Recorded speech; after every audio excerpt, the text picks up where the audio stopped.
Así lo trabajan los creadores y creadoras de nuestra patria y todo aquel Again, you're que... watching live images from Caracas, the capital of Venezuela, as the remains of former President Hugo Chávez are taken through the streets of Caracas to the military academy in the city, where his body will lay in state, rest in state for 3 days ahead of his funeral on Friday.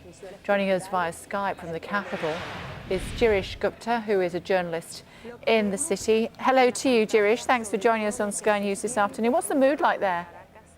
It's joyful. I mean, it's joyful in the sense that Chavistas have always celebrated their president, celebrated Hugo Chavez. Last night it was incredibly somber. They didn't know what was next, and now they're doing what they used to. They're rallying. They're in their masses. You've seen the scenes in Caracas. This sea of red flowing through some of the most monumental parts of the city. It's not joy, obviously, that Chavez has died, but it's they're pleased at continuing their revolution. They see that it can move forward, and that essentially is the question that we've got to answer, and Venezuelans have got to answer, is what's going to happen next.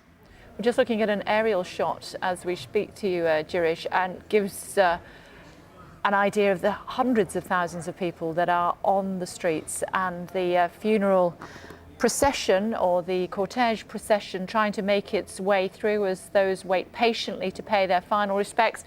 But what about his enemies, of which there were many?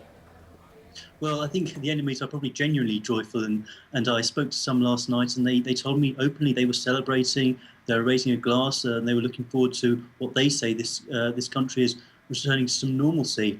The opposition, obviously, is that this country is incredibly polarised, and the opposition really do hate Chavez with a vengeance, and Chavistas really do love him.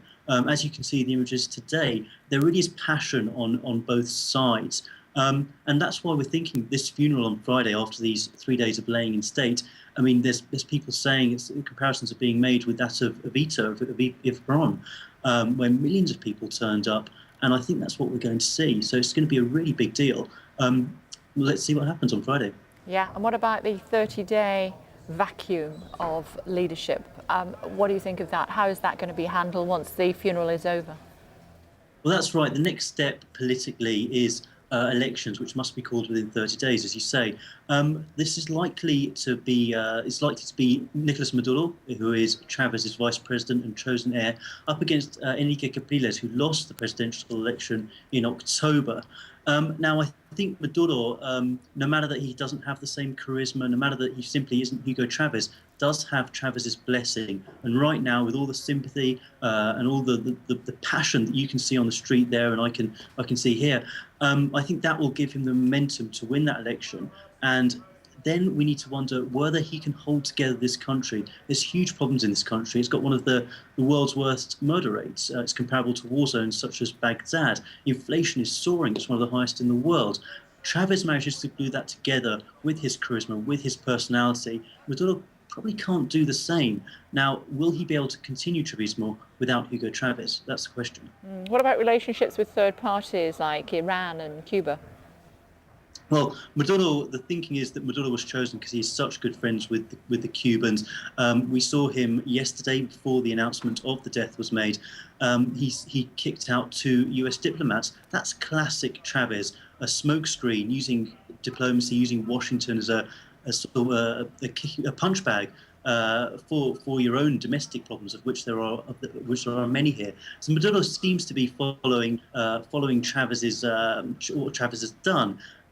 We need to see how that changes over time. He was foreign minister for a few years, so some have said that maybe he's slightly more diplomatic than Chavez. We all know that Chavez has put his foot in his mouth a few times. So I think we need to wait and see what happens.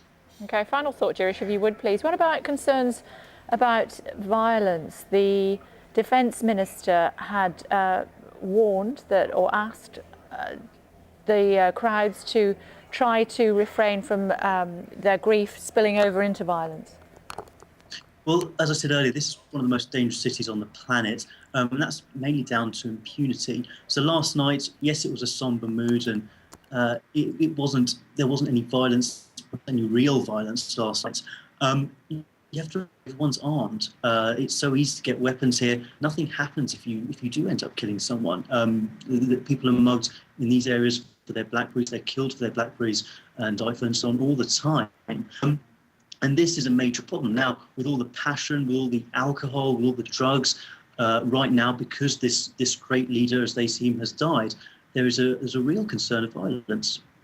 Okay, Girish, I know you were chatting to us on Sunrise as well this morning, so you must be exhausted, but a busy few days ahead. Hopefully we'll speak to you again soon. For now, thank you very much indeed. Thank you for joining us on Sky News this afternoon. Dr. Ryan Brading, Research Fellow at the Institute